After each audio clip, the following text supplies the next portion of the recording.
revenge.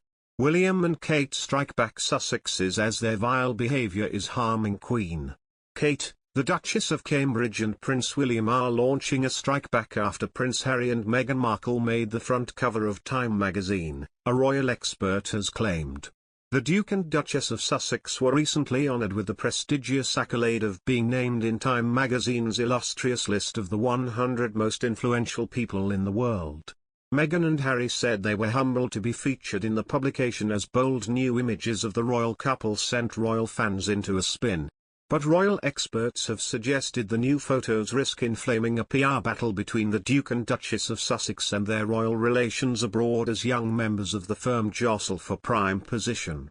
Commenting on the photos, royal commentator and author Duncan Larkham sensationally claimed Kate and William were concerned as, unlike Harry and Meghan, they have no control over the narrative.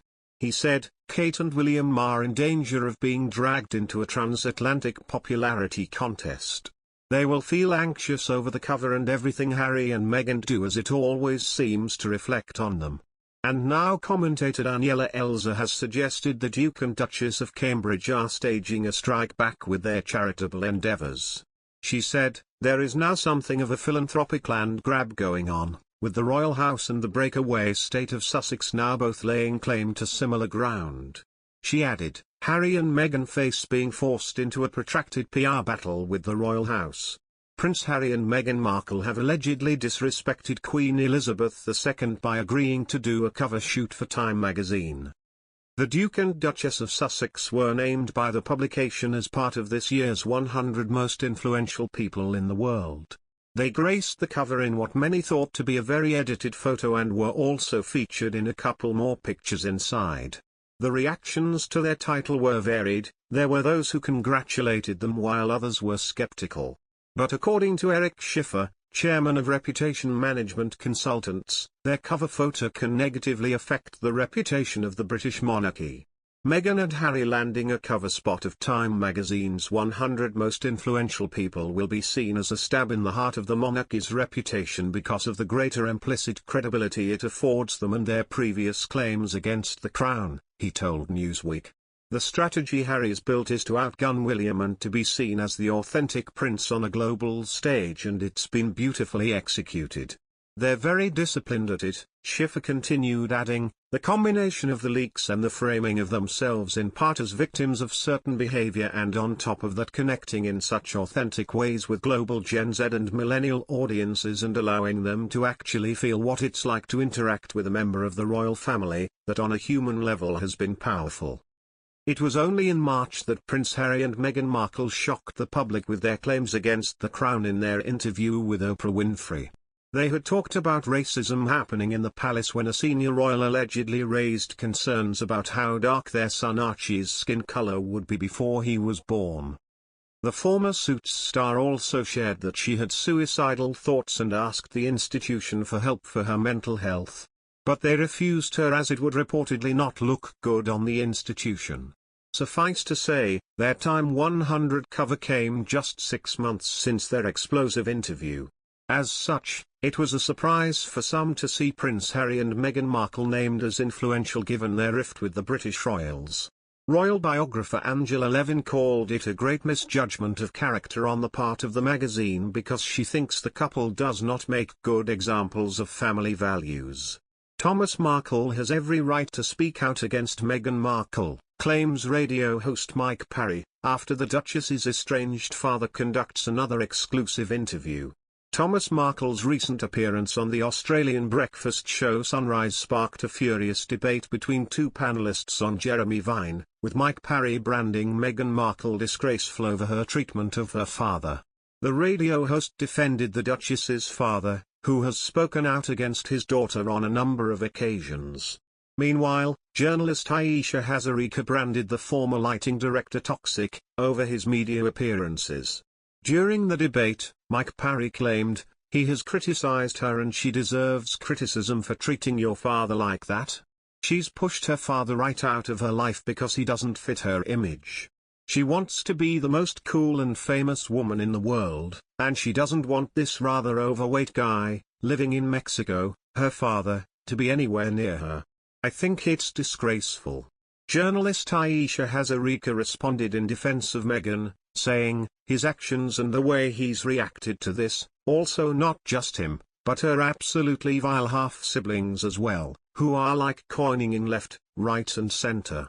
I don't blame her. I think you have every right. If a family member is being toxic to you, you can cut them off." Aisha Hazarika also expressed disapproval towards Thomas Markle's continuous TV appearances and exclusive interviews, where he regularly criticizes his daughter's actions. During his recent interview, the 76-year-old described Meghan as very controlling and said it was deeply unfair to deprive his grandchildren of having a relationship with their extended family. In response to this, Mike Parry continued, "He goes on TV to try and defend himself against continuous attacks from Harry and Meghan's camp. Her friends got together and stitched him up and it ended up in a popular magazine. He had every right." To this statement, Aisha Hazarika responded that he no right to see his grandchildren, and if she were the Sussexes, she would keep her children far away from him. Thomas has never met grandkids Archie and Lilibet after becoming estranged from the Duchess of Sussex ahead of her royal wedding in 2018. Appearing on Sunrise, hosts Natalie Barr and David Koch asked him if he would be taking legal action to see his grandkids, a drastic step he had previously said he was considering. "I have had offers from several lawyers pro bono. We do have a right to sue to see our grandchildren," Thomas told them from his home in Mexico. "To me that is like turning this into some kind of game and using them as pawns. I will not sue to see them because I just think that is using them. And I don't want to see Harry and Meghan do the same thing," he added. "They should not be used, they are just kids, babies. I will wait." In the interview, Thomas Markle also revealed how he had turned to his ex-wife, Meghan's mother Doria Ragland, in a desperate bid to reconnect with his estranged daughter and her children. "I have tried a few times to call her, Doria, and not been able to get through," Thomas said. "I have also left a couple of letters for her on her porch with no response. Doria and I did always get along, it should not be a problem. But that seems to be a dead end for me as well." Markle said he has had no contact with his daughter in a long time, although he did send a bouquet of flowers for her recent 40th birthday. "I know that my daughter, both of my daughters as a matter of fact, are very controlling and could certainly control any man." Thomas went on to accuse Harry and Meghan of cheating their children by not allowing them to live royal lives in the United Kingdom. His relationship with the Duchess of Sussex became strained after he liaised with the paparazzi during the lead-up to the couple's royal wedding. Since then, he has made repeated attempts to contact his daughter, both privately and through conducting highly publicized interviews. During an interview with 60 Minutes Australia, he said he had apologized over 100 times for his actions, but had received no compassion from the couple. A political run by Meghan Markle has been ruled out as a wasted use by royally obsessed podcast hosts Roberta Fiorito and Rachel Bowie.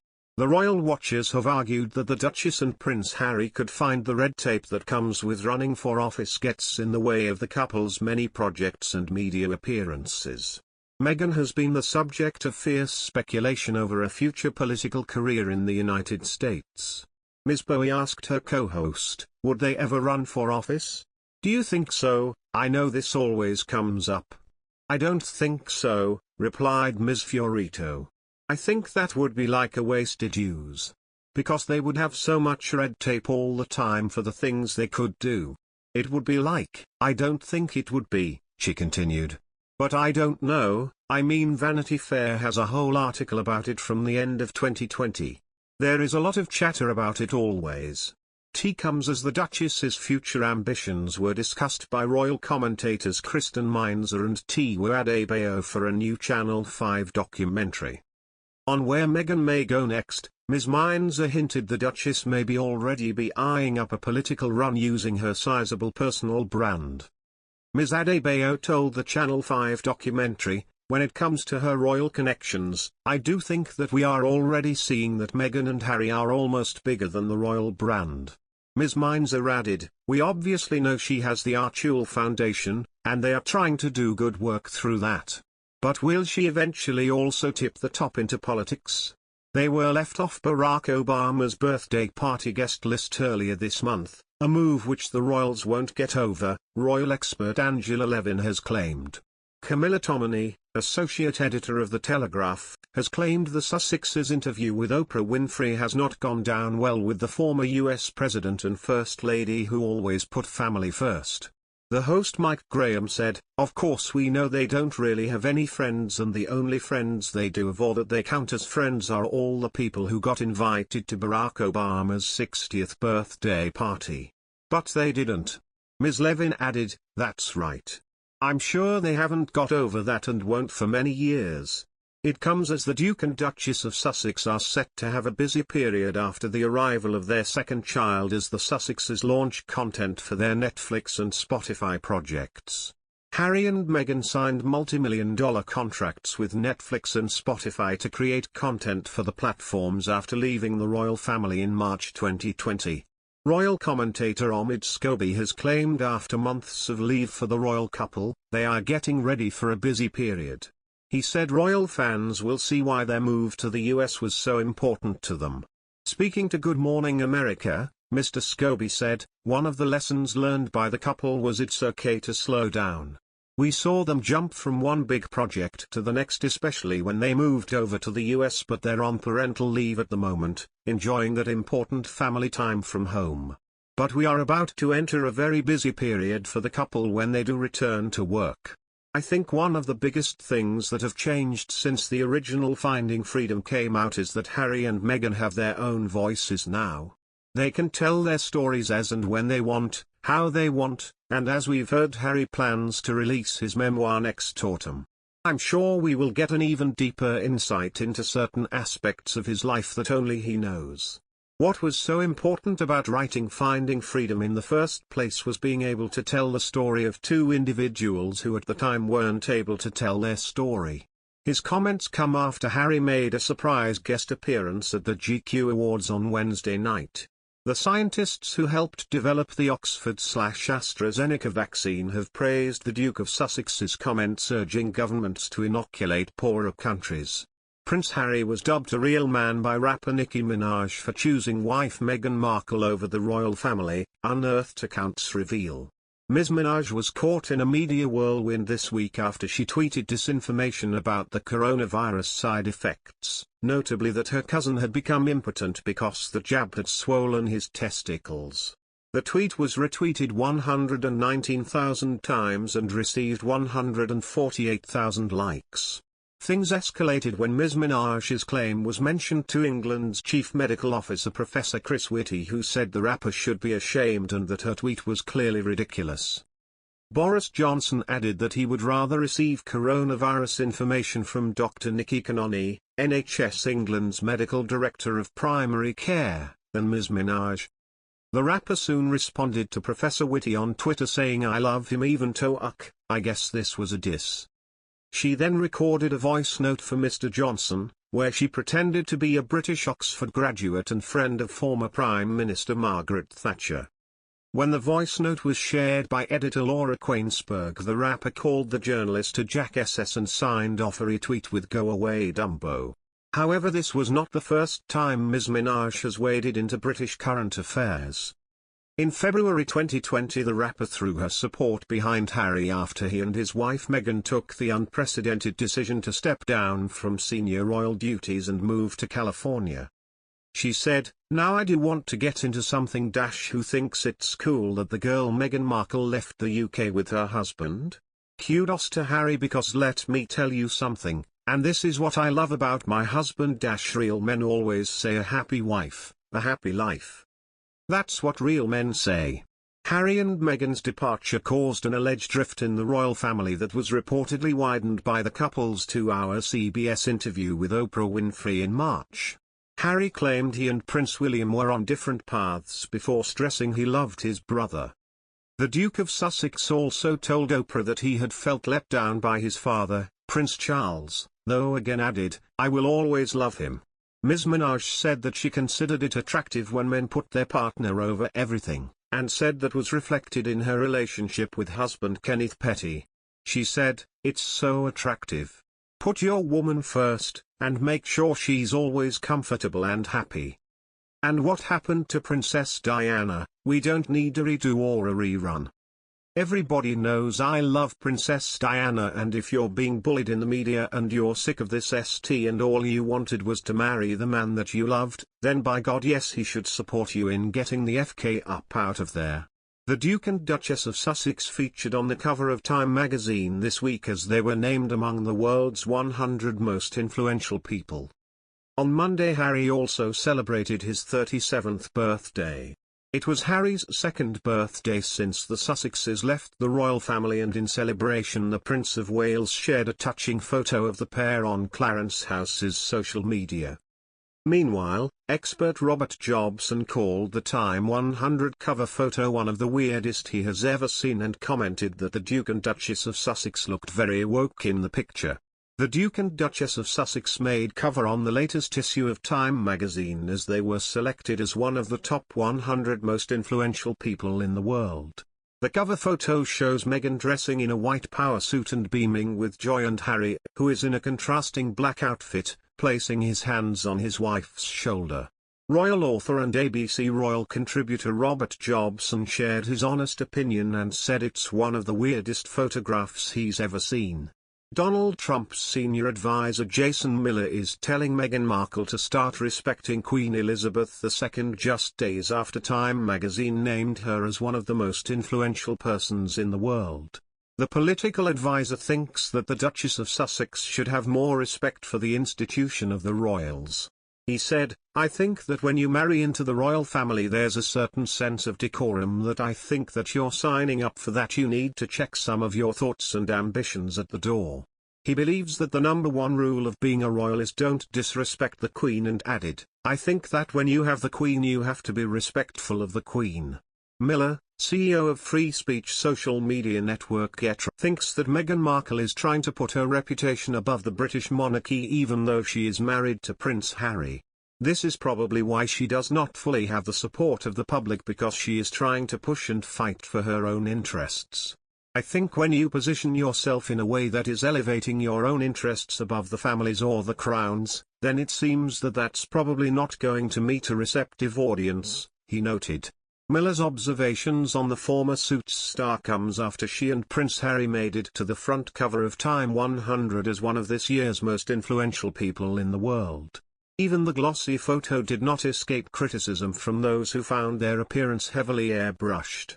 There were also those who noted that the Duchess of Sussex's poses in the pictures seem to show that she has more power in the relationship. Meanwhile, the Duke of Sussex reportedly looked awkward, as if he was forced to participate in the shoot. In one picture, he has his hands in his pockets, while on the front cover, he appears to hang awkwardly on his wife's shoulder, with netizens likening him to a handbag. As for Miller, he once revealed that Trump had called Meghan Markle no good after her Oprah interview. The former US president had also labeled her nasty back in March and said Prince Harry needs all the luck he can get with her as his wife. Meanwhile, Prince William and Kate Middleton have reportedly decided to press pause on their plans for the fourth addition to their family, all to help the Queen deal with the short-handed mess Prince Harry and Meghan Markle have left her in.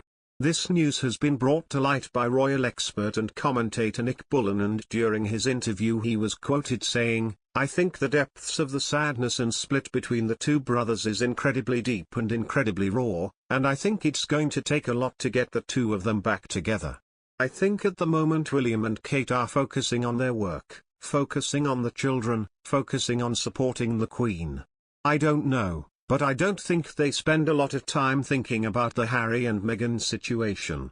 Mr. Bullen also noted that since Harry really doesn't seem to be spending a lot of time thinking about his impact on the family in the UK, so I think they're both, as Harry put it, on their own paths. He also went on to predict, "I think, over the next 12 months, the Cambridges will be very much about supporting the Queen. Next year is the Queen's Platinum Jubilee year. All the members of the royal family are very aware of the fact that it's her year. They're going to support her, you know. The headlines shouldn't be about them. The headlines next year should be about the Queen in her 70th year of ruling. So I think you will see Kate and William really stepping up to support the Queen over the next 12 months. The Emmy Awards honored the who's who of the TV industry in a glitzy event in Los Angeles on Sunday. Hosted by Cedric the Entertainer, the awards night opening monologue seemed to take a jibe at Meghan Markle and Prince Harry, as well as royal drama The Crown. Wrapping his was through the monologue, Cedric cracked jokes on the Duke and Duchess of Sussex's interview with Oprah Winfrey interview. Touching on the couple's revelation about how royal made remarks about baby Archie's skin color, Cedric said, "Little Archie, they need little Archie. I mean, Charles can't dance, who else gonna teach them how to TikTok?" Earlier, he started off by calling The Crown a great show and how it's embarrassing to the real monarchy. Prince Harry renounced his throne quicker than Eddie Murphy did in Coming to America, Cedric quipped. Meanwhile, Meghan Markle and Prince Harry are said to be heading for British shores to christen the latest addition to their family, Lilibet Diana, alongside the Queen. Here is what we know about when the christening will take place, where it will be and who will be in attendance. Lilibet Diana Mountbatten Windsor was born on June 4, 2021, completing the family of Prince Harry and Meghan Markle, the Duke and Duchess of Sussex. The couple also have a 2-year-old, Archie Harrison, born on May 6, 2019, who is now a big brother to little Lily, who was named after her great-grandmother, the Queen. Despite the couple having stepped down as senior royals, Harry is still said to be close to his grandmother and is eager for his daughter to meet one of the most influential women in his life, with plans allegedly in the works to bring Lily to the UK. While the Sussex family no longer live in the UK after Meghan and Harry decided to forge a life outside of palace walls in California, they are said to be planning a visit back to the UK very soon. With Lily being the Queen's 11th great-grandchild, it's expected they'd want a proper religious christening ceremony for her, with the British side of the family involved. According to reports, Meghan and Harry have put in a formal request to visit the Queen and introduce her to Lily, who was named for the Queen's family nickname, Lilibet. The couple have had a somewhat strained relationship with the royal family since they stepped down as working royals, but Harry is said to remain close to his grandmother. So what do we know about the christening? We breaks down all the details about little Lily's big day. Meghan and Harry have put in a request to have the christening at Windsor Castle, the Queen's official residence.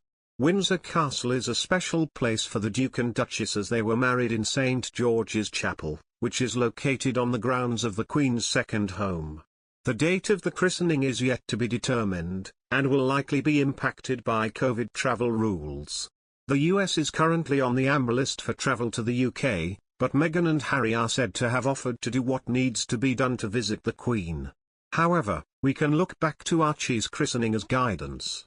The couple's first child was baptized in July 2019, at just 2 months old.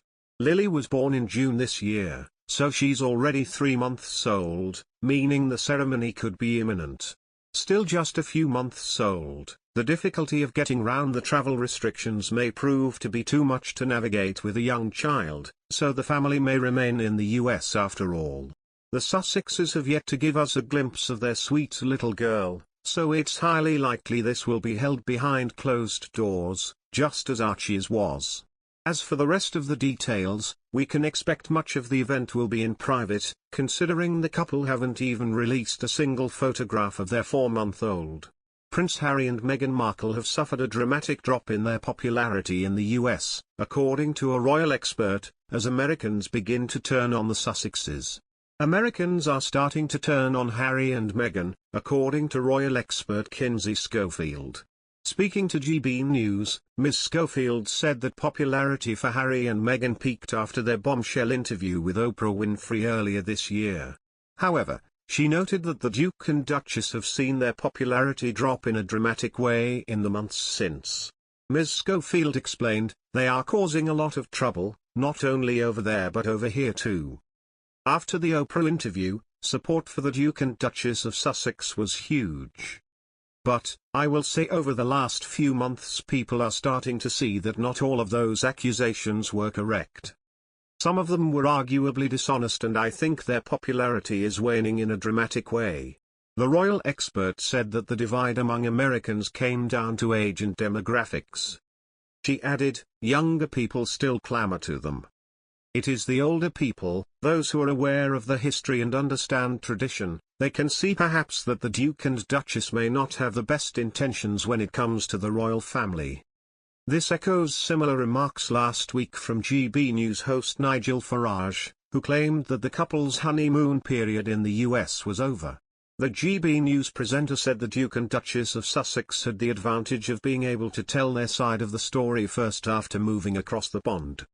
But Mr. Farage added that he can see American commentators getting very bored of the couple, who quit royal duties last year for a new life in California. Mr. Farage told, Meghan and Harry had movers advantage in that they were able to put their side of the argument out before anybody else. He added, but bit by bit, I can see even American commentators getting very bored with them, so I think their honeymoon is over. America is a little bit behind, but Americans are beginning to see it. A recent YouGov poll suggested the Sussexes' popularity in the UK is continuing to fall. The poll of 1,667 British adults carried out from August 27 to 29 showed positive opinion on Harry has dropped 9 points since April from 43% to 34%. The survey found positive opinion on Meghan has also dropped from 29% in April to 26%. A shocking poll by YouGov has revealed almost half of Brits now view the Duke of Sussex negatively following the tell-all chat. His popularity rating has reached the lowest level ever with a drop of 15 points from March 2. The poll reveals Meghan's scores have also plummeted, with 6 in 10 now viewing her in a negative light.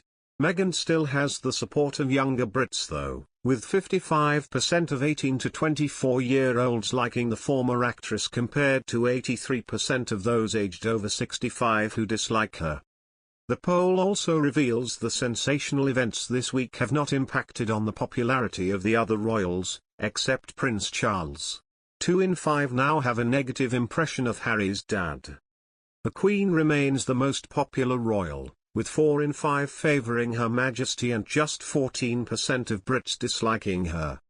Prince William and Kate Middleton are also well liked by Brits, with around 3/4 raving about the Duke and Duchess of Cambridge.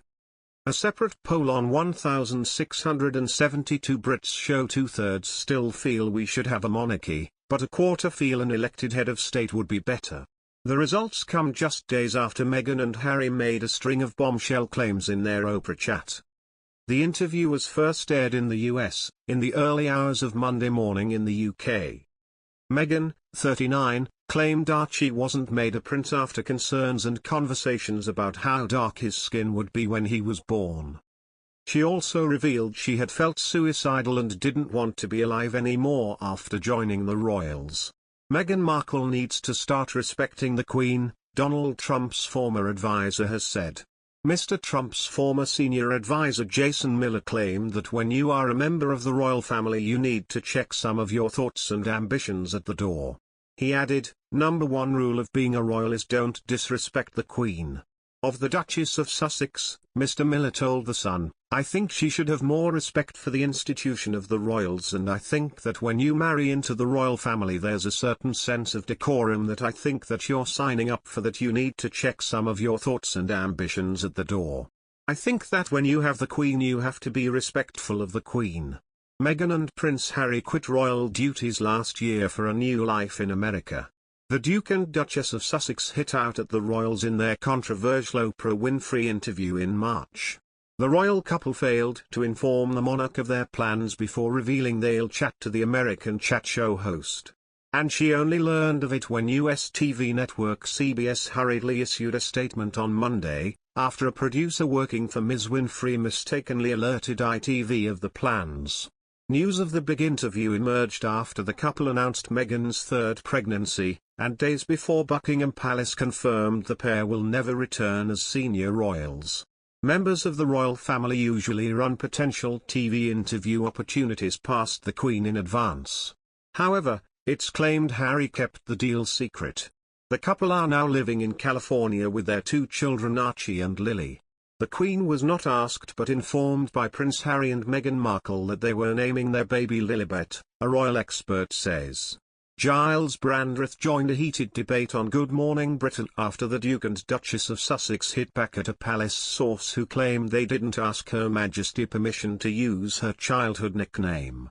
GMB host Susanna Reid asked Giles, why are they both now rowing over the name of the baby? The author of Philip, the Final Portrait replied, this should be a storm in a teacup. The dispute is this. Was the Queen asked by Harry and Meghan whether they could call their child Lilibet, or was she told? Either way, she obviously agreed because she is a decent and loving grandmother. The palace seemed to be saying she was told. Harry and Meghan's spokesperson seems to be saying she was asked. Meghan Markle and Prince Harry have offered to introduce the Queen to her namesake great-granddaughter Lilibet in the coming weeks. Despite reported fractures between Prince Harry and his brother Prince William and other royal family members, the Duke of Sussex is said to still be on good terms with Her Majesty. There have also reportedly been several olive branch calls to the palace after the fallout from the Oprah interview. The Duke and Duchess of Sussex have asked the Queen if they can fly in so Lilibet, who's just 4 months old, so she can meet her. This would be Harry's third return to the UK, and Meghan's first since the couple renounced royal duties in March 2020. Insiders say Harry has been calling home in preparation of Lilibet's christening, with Windsor Castle being touted as a possible venue. Royal sources told the publication that courtiers are shocked by the sheer nerve of the request to see Her Majesty. A source said, Harry and Meghan have made this offer, but a lot of people are shocked by the sheer nerve of it. They may genuinely want to see the Queen, but it's breathtaking given what they've put her through this year. A royal commentator has hit back at claims that Harry and Meghan's spot in the Time 100 list shows they are popular in the US. Royal blogger Kinsey Schofield discussed Harry and Meghan being named among Time magazine's most influential people with GB News' Mark Dolan on Saturday evening. Meghan and Harry responded to the prestigious inclusion by saying we're humbled to be featured in the publication. However, Ms. Schofield suggested that the inclusion was not a popularity contest, pointing out that no one voted for or chose the cover stars of the magazine. Instead, she claimed that it was just a bunch of old dudes who made the decision. The royal commentator said, "It really stormed the internet, didn't it? What was really crazy to me is that I had all these Sussex fans in my inbox, saying we told you so." She continued, "But this was not an American chosen or voted on cover of a magazine. These are a bunch of old dudes, that run Time magazine, that are high-fiving each other because they got people to look up from their smartphones. These are the Sussexes' friends, they are one of their chosen publications they have worked with since their move to America. They have good relationships here with the media." Commentators have since suggested that the prestigious magazine accolade could ignore a PR battle between the Duke and Duchess of Sussex and their royal relations abroad as young members of the firm jostle for prime position. Royal author Duncan Larkham claimed Kate and William were concerned as, unlike Harry and Meghan, they have no control over the narrative. He said, "Kate and William are in danger of being dragged into a transatlantic popularity contest." Mr. Larkham added, "They will feel anxious over the cover and everything Harry and Meghan do, as it always seems to reflect on them." Australian commentator Daniela Elzer echoed this, suggesting the Duke and Duchess of Cambridge are staging a strike back with their charitable endeavours. She added, "Harry and Meghan face being forced into a protracted PR battle with the royal house. Harry and William will join other senior royals in paying tribute to the Duke of Edinburgh in a BBC film. Meghan, Kate Middleton and the Queen did not take part in the documentary, which will air on Wednesday at 9 p.m. on BBC One. What's the real story behind Meghan Markle's sparkle? The Duchess of Sussex covers the new Time 100 issue alongside Prince Harry, wearing multiple pieces of jewellery, including her own gold Cartier tank watch and both a symbolic new chiffon pinky ring and her engagement ring on her left hand. On her right hand is another, larger diamond pinky ring, as Page Six Style revealed in October. Celebrity jeweler Lorraine Schwartz fashioned the piece out of a gift of diamonds that the couple received from the Middle East. Multiple sources have confirmed to us that the gift initially arrived for Harry, but that the Duke of Sussex then gave it to his wife, who turned to Schwartz to rework them. Schwartz also turned the same set of diamonds into stunning convertible earrings with the same exquisite emerald cut, which Markle wore to the 2019 Trooping the Colour ceremony as simple studs. 1 month later, the Duchess added black onyx backings for the London premiere of The Lion King, framing the stones and lending the pair a new look. However, the exact provenance of the diamonds, and the identity of the person who gifted them, is unknown. What is clear is that the couple were still working royals at the time, as they only announced they were stepping down from their senior roles in January 2020. Although Buckingham Palace keeps an official list of gifts, only those received on overseas tours are made public. Markle first debuted her Lorraine Schwartz pinky ring for Another Time shoot in October, and also wore it for her 48th birthday video last month with Melissa McCarthy. It's believed to be a particular favorite. Schwartz also reworked Markle's engagement ring and made her an eternity band in 2019. The mystery over the pinky ring comes after Markle was criticized earlier this year when it emerged she wore a pair of chandelier diamond earrings on her tour of Fiji in October 2018 that were a wedding gift from Saudi Crown Prince Mohammed bin Salman. The Crown Prince, known as MBS, has been accused of ordering the murder of journalist Jamal Khashoggi. Michael Eisner, who heads up a human rights group founded by Khashoggi 3 months before his death, said, "Those earrings were bought with blood money and given to her by a murderer. She has no business wearing them." The chopard earrings were presented to the Queen by the Crown Prince as an official gift for Markle on her wedding day to Harry in 2018. Markle's lawyer has said she had no knowledge at the time of the reports linking MBS to Khashoggi's death. The Crown Prince, who is Saudi Arabia's deputy prime minister and day-to-day ruler, has said he bears responsibility for the murder because it happened under my watch, but has denied prior knowledge of the execution.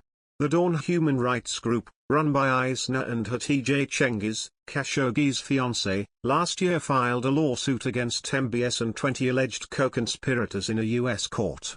Prince William and Kate Middleton have reportedly decided to press pause on their plans for the 4th addition to their family, all to help the Queen deal with the short-handed mess Prince Harry and Meghan Markle have left her in.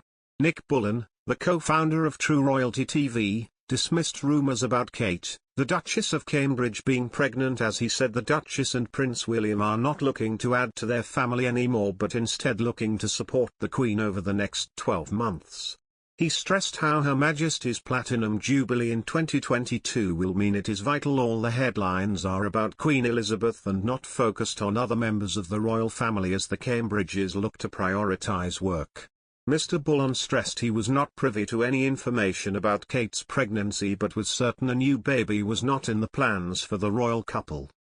He said, "I think they feel that they have got a pretty perfect family. I think Kate is always very keen to follow her parents and have that family of 5, and my view is that she will stop here." Moreover, Mr. Bullen then went on to reveal how during a lunch with a source close to the Cambridges he was told that Kate and Prince William are really focused over the next 12 months on their work. He stressed, both of them turn 40 next year and they are really keen to be promoting their charities, their initiatives, their foundations. The next 12 months is all about the work, not about a new baby. The royal expert went further as he dispelled the baby rumours, adding how the next year will be instead very much about supporting the Queen as the roster of royal duties is ramped up for the Cambridges. Mr. Bullen highlighted, next year is the Queen's Platinum Jubilee year, all the members of the royal family are very aware of the fact that it is her year, they have got to support her. The headlines should not be about them, the headlines next year should be about the Queen in her 70th year. I think you will see Kate and William really stepping up to support the Queen in the next 12 months. It comes after one tabloid claims the Duke and Duchess of Cambridge are considering having another baby. OK. Magazine reveals that Middleton is even considering having another child herself.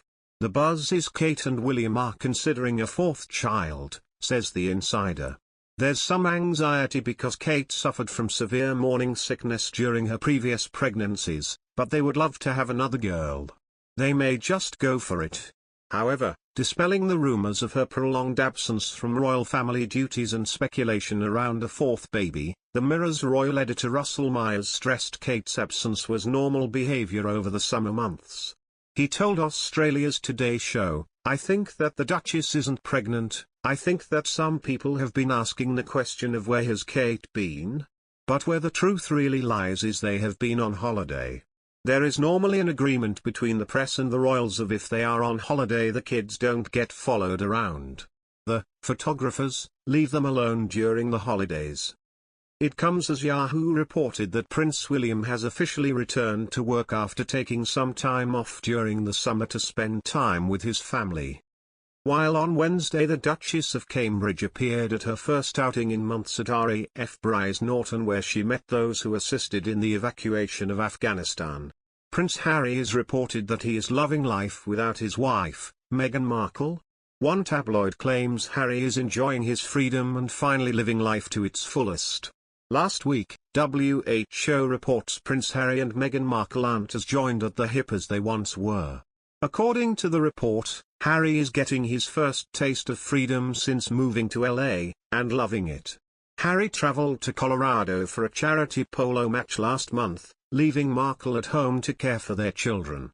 An insider told The Heat, "Harry had such a blast in Colorado, it felt liberating and so enjoyable to be out socializing again." Also, the outlet notes that while Harry once remarked that royal life was like living in a fishbowl, he found the spotlight a bit less harsh when he went out without Markle. There is less awkwardness around him and he has a far more jovial, easygoing nature as opposed to giving out this vibe that the world is on his shoulders, the source dishes. In addition, the insider then reveals that this might mark a new beginning for Harry. He's making his own plans both socially and professionally and telling Meghan it's his prerogative to enjoy some space and his new surroundings, the tipster explains. However, things at home aren't turning sour over Harry's absence. The insider claims Markle doesn't mind one bit and is happy for the alone time with the kids. The magazine remarks that Markle's new animated children's show, Pearl, as well as her love of writing poetry is plenty to keep her busy while Harry is away. Speaking about Harry and Meghan's latest move, expert Robert Jobson said the Time 100 cover photo one of the weirdest he has ever seen, and commented that the Duke and Duchess of Sussex looked very woke in the picture. Royal author and ABC Royal contributor Robert Jobson shared his honest opinion and said it's one of the weirdest photographs he's ever seen. Appearing on GB News, host Nana Koo asked the expert, "How has the reception of Time 100 cover, gone down in the States? I know on this side of the water, we are not that impressed." Robert said, "They are certainly more liked in America. There is an army of supporters, particularly for Meghan. But, it hasn't gone down particularly well over here. There was a time when Time was a very serious magazine. But when you have Dolly Parton and Britney Spears in the top 100 as well, I'm surprised you and I haven't made it." The pair let slip a laughter on air before he continued, "Basically they wanted to sell the magazine and Meghan and Harry agreed to a very expensive photo shoot, which I must say includes one of the weirdest photographs I've seen in a while. People are maybe a little cruelly calling Harry her hairdresser, that he is not at the same level as her. It's all very woke, isn't it? But at the end of the day, the Time got what they wanted, which is them on the front cover." On the other hand, Prince Harry recently got hailed by experts for being able to confront a dangerous powder keg with vaccine equity. This claim's been made by brand and reputation management expert Eric Schiffer, who was quoted telling Express, "I think it was a bold and somewhat dangerous move for him to go and address an issue built on such a powder keg. He led and he did it with bravery. He did the right thing in trying to help people and keep people safe, which was admirable. I think this shows he acted like a leader, decisive and with the purpose to protect people, which is what leaders do." Cedric the Entertainer couldn't resist poking fun at the royal family while hosting the Emmy Awards, as he brought up Prince Harry and Meghan Markle's controversial TV interview with Oprah Winfrey. As he spoke to the crowd of Hollywood stars who had gathered in Los Angeles for the ceremony, the 57-year-old funny man joked, "As great as the crown is, it pales in comparison to the real monarchy." Oh, I mean that Oprah interview with Prince Harry and Meghan. That was the real tea right there, wasn't it? The comedian, 57, had been running through the TV highlights of the past year, including The Crown, when he brought up the bombshell interview in which Meghan claimed concerns were raised over son Archie's skin color when she was pregnant. The stand-up star hosted the 73rd Primetime Emmy Awards that took place in Sunday in Los Angeles. Cedric teased, Meghan must put it on that boy because he renounced his throne quicker than Eddie Murphy in Coming to America. Moving on to Meghan's claims that members of the royal family questioned her about how dark Archie's skin would be when she was pregnant with her first child, Cedric said, I can't believe they were talking about that little baby like that, little Archie. How dark that little baby gonna be? Cedric stated the royals would need Archie around to teach them how to dance as he continued, they need little Archie. Charles can't dance, who else going to teach them how to TikTok? I can just see it now, baby Archie with the Queen like, come on Gammy. Sharing his vision, Cedric then started dancing on stage and laughed, the whole crown behind them like, okay your majesty, I see you. Sitting in the audience had been stars of The Crown, including Josh O'Connor, best known for playing Prince Charles in Season 3 and Season 4, who looked a little sheepish as Cedric made his jokes. Elsewhere during the Emmys, Cedric was seen joking about the coronavirus pandemic and the debate surrounding vaccinations for the virus.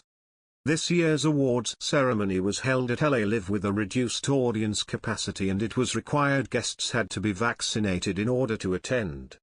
That inspired another of Cedric's jokes as he was seen targeting Nicki Minaj's recent claims. He was seen targeting Nicki Minaj's recent claims that the vaccine had caused her cousin's friend to become impotent.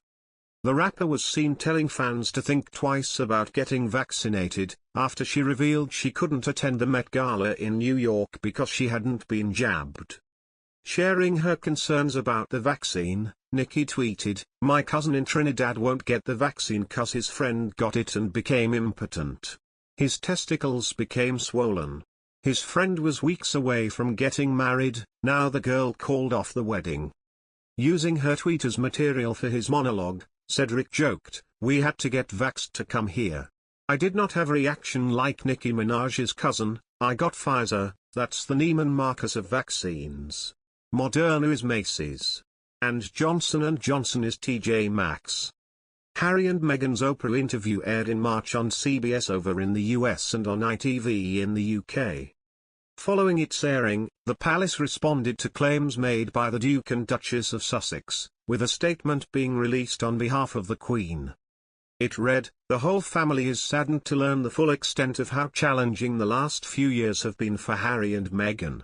The issues raised, particularly that of race, are concerning. While some recollections may vary, they are taken very seriously and will be addressed by the family privately. Harry, Meghan and Archie will always be much-loved family members. Oprah later claimed that the royal who had allegedly questioned how dark Archie's skin tone would be was neither the Queen nor her late husband Prince Philip. Anne Widdecombe spoke and was overjoyed at Ofcom rejecting complaints leveled towards Piers Morgan over his Good Morning Britain outburst against Meghan Markle. The free speech champion said Meghan has had a dreadful influence on Prince Harry and welcomed the Ofcom ruling as the Duchess needed cutting down to size. Ms. Widdecombe also then took aim at the couple and ridiculed their moaning when they lived in a large Californian mansion. Back in March, Mr. Morgan departed from Good Morning Britain following huge backlash after he questioned the legitimacy of Meghan Markle's claims during the Oprah Winfrey interview. The day after the interview aired, Mr. Morgan rejected Meghan's mental health worries, stating he did not believe a word she said and said her attacks on the royal family were contemptible. A record 58,000 complaints were then sent to Ofcom, with one reportedly from the Duchess of Sussex herself. However, the media regulator rejected all of the complaints, stating they did not want to stifle national debate but made it clear they did not necessarily agree with the points made. Ms. Widdecombe was asked her thoughts on the decision. She said, "Oh, I'm cheering. I have tried to keep my Express column as much as I can a Sussex-free zone because they thrive on the publicity. But I'm making an exception on this occasion because I'm positively cheering. I think it is high time Meghan was cut down to size. I think she's had the most dreadful influence on Harry. If ever I made a prediction that was true, it was the one that I made on Big Brother and was reviled for the time when I said she could be trouble. Well, I don't think anybody's wondering why I said that. Ms. Widdicombe then turned her eyes to the Sussexes' general attitude and took aim at their victim mentality. She added, but on a more serious note, I think Harry is very damaging to the royals. He must be personally very hurtful to the Queen. Ms. Widdicombe was asked what she thought of the royal family's continued policy of not responding to a number of claims made by the Duke and Duchess of Sussex in recent months. She replied, I don't think we should give them the satisfaction of endlessly talking about it. Ms. Widdicombe slammed, they want the publicity, why give it to them? The former Brexit Party MEP went on to suggest that anything else that the royal family do to counter claims made by the Sussexes will simply feed the narrative of Harry and Meghan, so it is best they stay put and not say anything. While she also called on Britons should to ignore the California-based couple, otherwise the continued publicity of them will never end. She suggested, we should just ignore that very self-indulgent, self-pitying couple in their California mansion. The pair settled with their then 1-year-old son Archie in California, where they later bought a house and welcomed their daughter, Lilibet Diana. The Duke and Duchess of Sussex have faced criticism after they agreed to a 3-hour interview with talk show host Oprah Winfrey. During their chat with Oprah, the couple made several claims about the treatment they received from both the royal family and staffers before their departure. Meghan Markle also alleged she had been questioned about her son's skin color ahead of his birth, but no details were shared about who had made the comment. Mr. Morgan's final episode last week was a ratings hit, beating BBC Breakfast's viewing figures for the first time ever. But the ratings rapidly dipped again following Mr. Morgan's departure, with Breakfast winning out over GMB on Wednesday, Thursday, and Friday. Mr. Morgan presented Good Morning Britain from Monday to Wednesday. Ranveer Singh covered his Wednesday slot last week following his resignation. Cedric the Entertainer made fun of the royal family at the 2021 Emmy Awards. The actor and comedian, who's on hosting duties this year, joked, as great as the crown is, it pales in comparison to the real monarchy. I mean, that Oprah interview with Prince Harry and Meghan, that was the real tea right there, wasn't it? He added, Meghan must put it on that boy because he renounced his throne quicker than Eddie Murphy in Coming to America. I can't believe they were talking about little Archie. How dark that little baby gonna be. In the couple's famous interview with Oprah Winfrey, Markle claimed there were concerns raised during her pregnancy about how dark their baby Archie's skin might be. Cedric continued, they need little Archie. Charles can't dance, who else going to teach them how to TikTok? I can just see it now, baby Archie with the Queen, like come on Gammy. The stand-up star hosted the 73rd Primetime Emmy Awards that took place in Sunday in Los Angeles. Taking to the stage in front of a reduced crowd, due to the coronavirus pandemic, Cedric was seen making digs at the royals, as he referenced hit Netflix show The Crown. He told the star-studded audience, as great as The Crown is, it pales in comparison to the real monarchy. Oh, I mean that Oprah interview with Prince Harry and Meghan. That was the real tea right there, wasn't it? Cedric teased, Meghan must put it on that boy because he renounced his throne quicker than Eddie Murphy in Coming to America. Moving on to Meghan's claims that members of the royal family questioned her about how dark Archie's skin would be when she was pregnant with her first child, Cedric said, I can't believe they were talking about that little baby like that, little Archie. How dark that little baby gonna be. He joked, they need little Archie. Charles can't dance, who else going to teach them how to TikTok? I can just see it now, baby Archie with the Queen like, come on Gammy.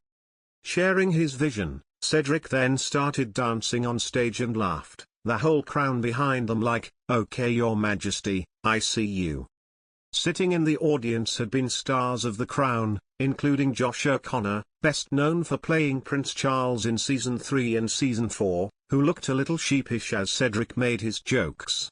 Harry and Meghan's Oprah interview aired in March on CBS over in the US and on ITV in the UK. Following its airing, the palace responded to claims made by the Duke and Duchess of Sussex, with a statement being released on behalf of the Queen. It read, "The whole family is saddened to learn the full extent of how challenging the last few years have been for Harry and Meghan. The issues raised, particularly that of race, are concerning. While some recollections may vary, they are taken very seriously and will be addressed by the family privately. Harry, Meghan and Archie will always be much-loved family members." Oprah later claimed that the royal who had allegedly questioned how dark Archie's skin tone would be was neither the Queen nor her late husband Prince Philip. Elsewhere during the Emmys, Cedric was seen joking about the coronavirus pandemic and the debate surrounding vaccinations for the virus.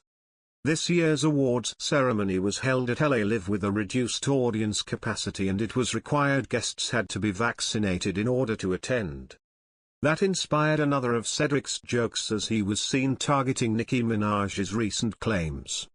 He was seen targeting Nicki Minaj's recent claims that the vaccine had caused her cousin's friend to become impotent. The rapper was seen telling fans to think twice about getting vaccinated, after she revealed she couldn't attend the Met Gala in New York because she hadn't been jabbed. Sharing her concerns about the vaccine, Nicki tweeted, "My cousin in Trinidad won't get the vaccine 'cause his friend got it and became impotent. His testicles became swollen. His friend was weeks away from getting married, now the girl called off the wedding. Married, now the girl called off the wedding. Married, now the girl called off the wedding. Married, now the girl called off the wedding. Married, now the girl called off the wedding. Married, now the girl called off the wedding. Married, now